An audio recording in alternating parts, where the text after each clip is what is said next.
Good morning, class 8. So as you know that in my previous class I told you that in the upcoming class I will give you the concept that how can we plot a graph of a oscillating or vibrating object. So here you can see that I have taken one example of a pendulum where the pendulum is oscillating with time.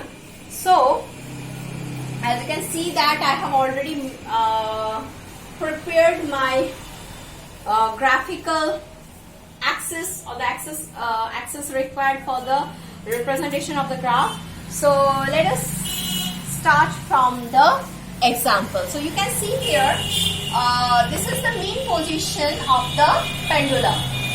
So let us think at t equals to 0, that means when the time is 0, I have brought the pendulum to a position from the mean position, and with that what happened, it has got a displacement, because of which when we will be releasing the bob, it will start oscillation. So in the first graph I would like to show you that the oscillation is starting not from the mean position, from one extreme point. So as you know that the displacement of the bob from its mean position to one of the maximum point, that is known as the displacement. That is known as the displacement. As well as when I will plot the graph, I will tell you another name which will be by which name the maximum displacement of the bob will be known. Okay, so this is the maximum displacement. So with time, and this experiment is done considering that no air is present. That means by neglecting the air resistance. So once you will set the pendulum in oscillating mode, it will keep on oscillating without losing its maximum displacement. So when you will release it, actually what happens? When t equals to 0, I am releasing it. So it will come to its mean position. Then from mean position it will move to the other extreme point, and the value of OB and OA will remain same. They will be equal. Then after reaching B point, it will come back to the mean position, and when again it will reach to the A position, we will consider that one oscillation has been completed, because from where it has started, it has reached to the same point, and after that it will again repeat its path. Okay, so this is the situation. Now here you can see that on x-axis I have taken the time, the variation of time on x-axis. Let us first talk about the first graph. So on x-axis the time is varying, and on y-axis the displacement. I will be plotting the different positions of the bob from its mean position. So if the maximum displacement of the bob from its mean position is let it be 5 centimeter. Okay, so let this be the 5 centimeter on positive x, positive 1.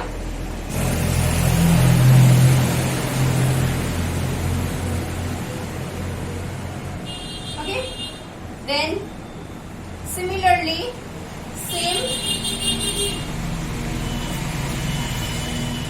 this will represent the minus 5 centimeter. That means 5 centimeter on the negative y.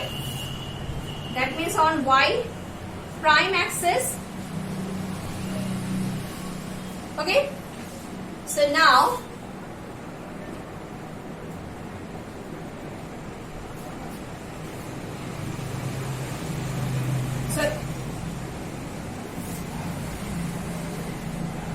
cover each and every section, it will take equal amount of time in absence of any resistive force. So let us divide it. How many sections are there? 1, 2, 3, 4. 4 sections. So 1, 2, 3,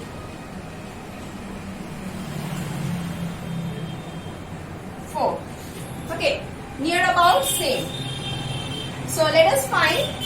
So when it was at its maximum, so it has started from its maximum. So let us consider this as the positive side and this as the negative side. So it has started from its maximum positive side. So the graph will be like this. So at t equals to 0, the point is here. Then after some interval of time, that means at this position, it has reached to the zero displacement, and this is the zero displacement. So the next point will be here. So this is first point, this is second point. Then after equal interval, it will, that means at this point, it has reached to the maximum or the extremum on the other side. Extremum means what? The maximum displacement on the other side. So this is going to be this position. Okay. Then again it will reach to zero position after equal interval of time. So this one, and after that it will reach to its A position, and hence it will complete its one oscillation. So now if I will be plotting it, so it will look like this.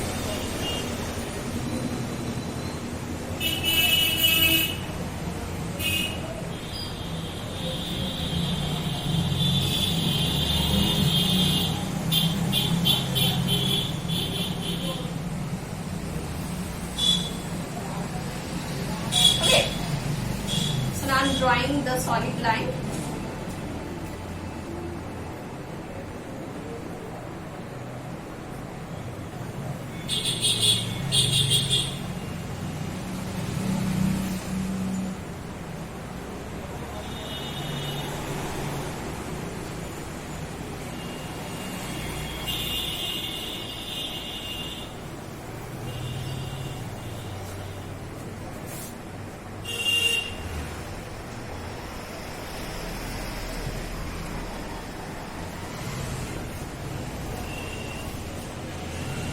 So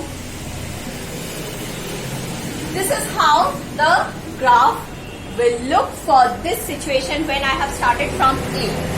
Now let me show you. So to start from A, what actually you are doing, you are pulling the bob to the A position, then you are releasing and you are switching on the stopwatch and calculating the time. So now if the situation is like this, that means with the help of some hammer or even with your hand, if you are pushing, the bob was at t equals to 0, the bob was at O position, and you have given it a force to move it from O to A. Then when it will start moving from O to A, you have switched on your stopwatch. Then what did you found? That you found that it will reach from O to A, then again it will come from A to O. So 1, 2, then from O to B, and again it will reach from B to O. Okay. So in this way, when it will lastly reach to O, it will complete one oscillation. Then if I will be plotting the displacement of bob with respect to time, for this case in the second graph, let us see how the graph is going to look.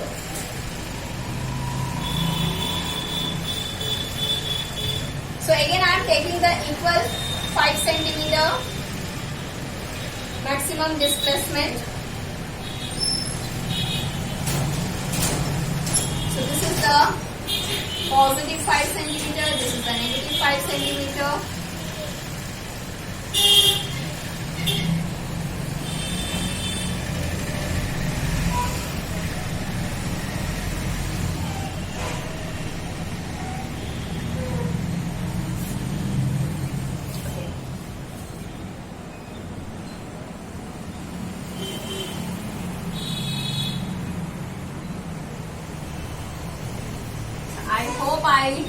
have made all the lines parallel to each other.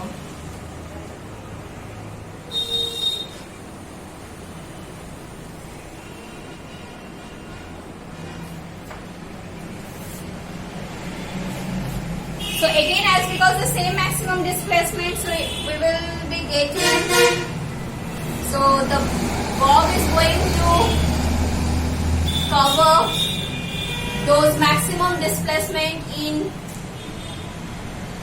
equal interval of the time as it has covered for the first case.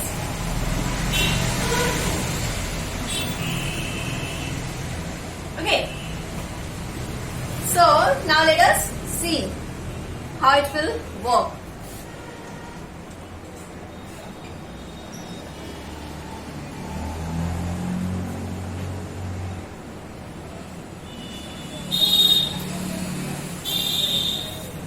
So when it has started, it was at 0 displacement. So the first point is over here. Then the second is at maximum displacement, that is here. Then the third again at 0. Fourth on the other side of maximum displacement. And the fifth one is again at 0. Okay. So now if I will be drawing the graph, so it is going to look like this.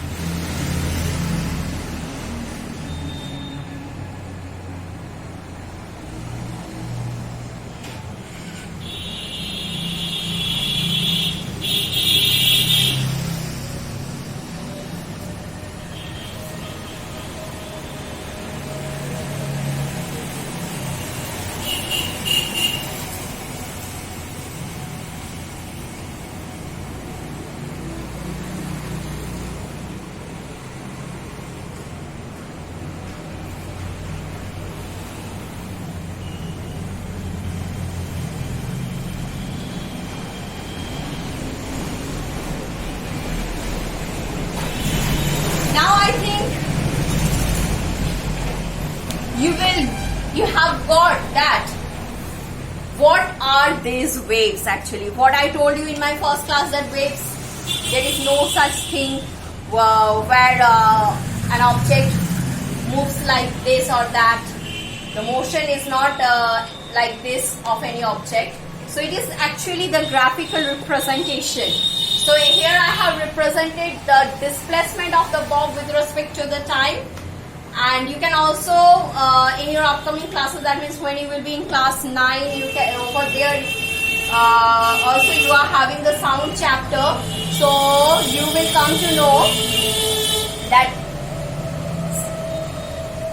like this displacement, the energy can also be plotted in the same way. So this is a graph what I have shown you in my previous class, and it can be, the nature of the graph can be of this also. Right now you don't have the trigonometry, but when you will get the trigonometry, you will come to know this graph is known as the sine graph and this graph is known as the cos graph. So let us keep it apart. When your mathematics will be that much strong, then it will be very much easier for the physics teacher to make you understand more things. Okay, so for that let us wait for 1 or 2 years. So for now it is the graphical representation of one oscillating object, and as you know that vibration is nothing but rapid oscillation. So for vibration also, the wave comes in this two nature and they are actually the graphical representation. So now let me tell you what I told you, that I will be telling this maximum displacement. So here you can see this maximum displacement is nothing but this value or this value. Similarly here also you are getting this value. That means this is actually known as the peak. The two extreme arms on the graph is known as the peak. So how much the peak is high from the x-axis, that gives you the value of the y, and that is the maximum displacement of the wave, and that maximum displacement of the wave is known as the amplitude. What it is known? This is known as the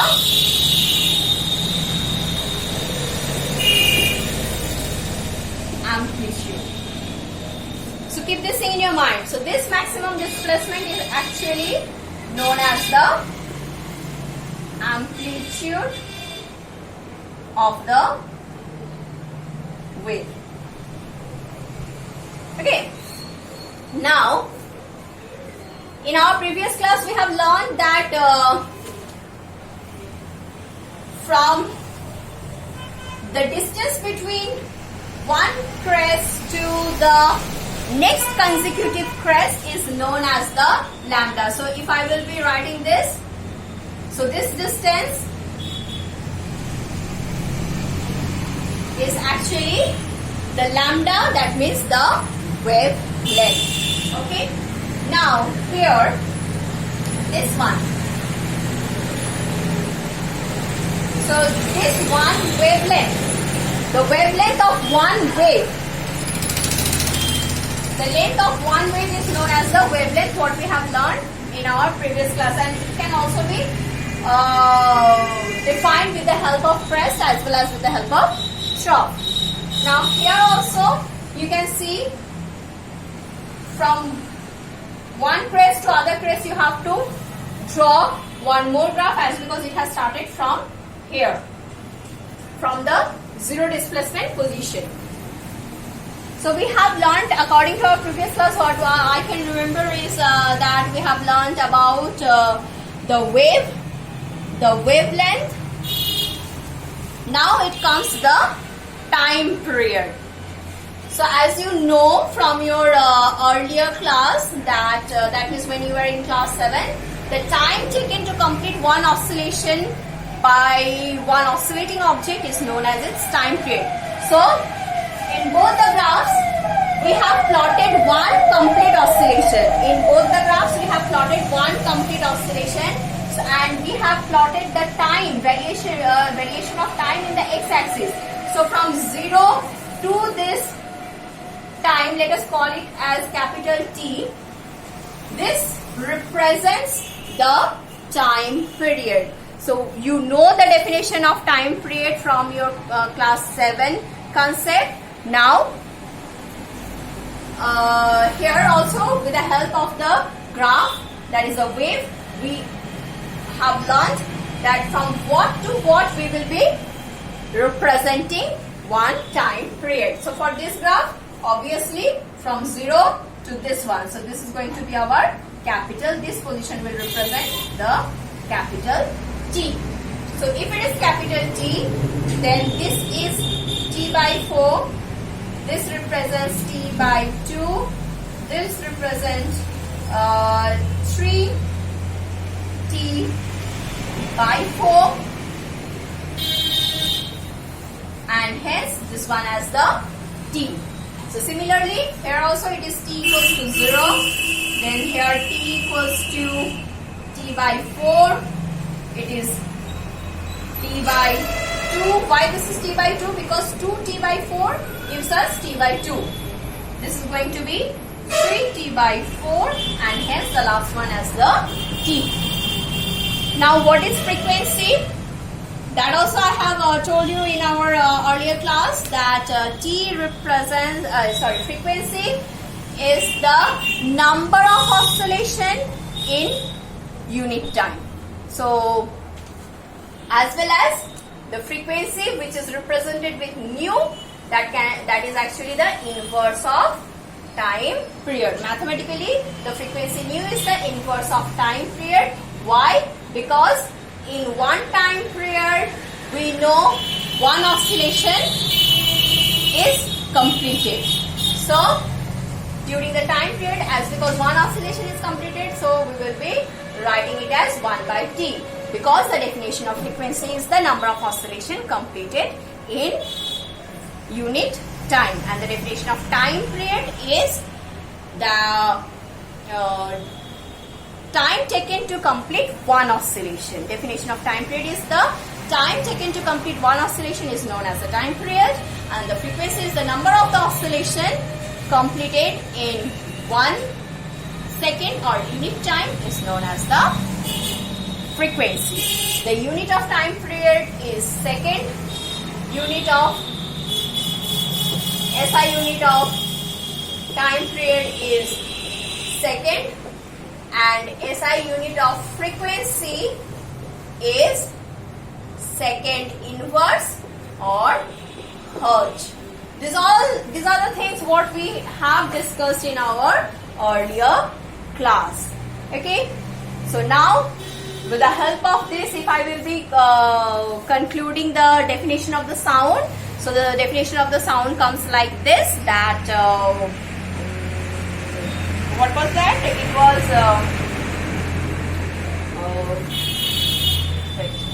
so it was like that, the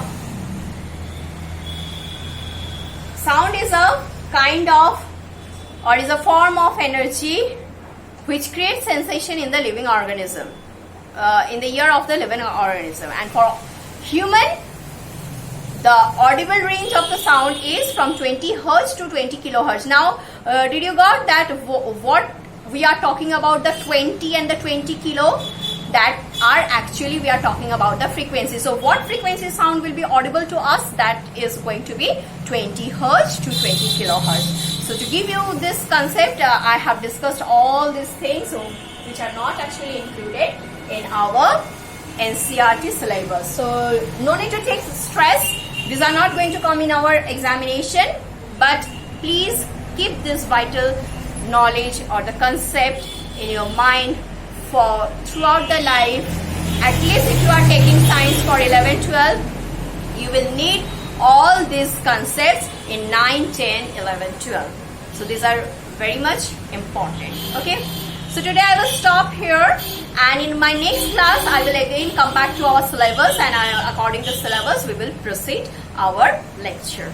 Okay, till then take care. Thank you.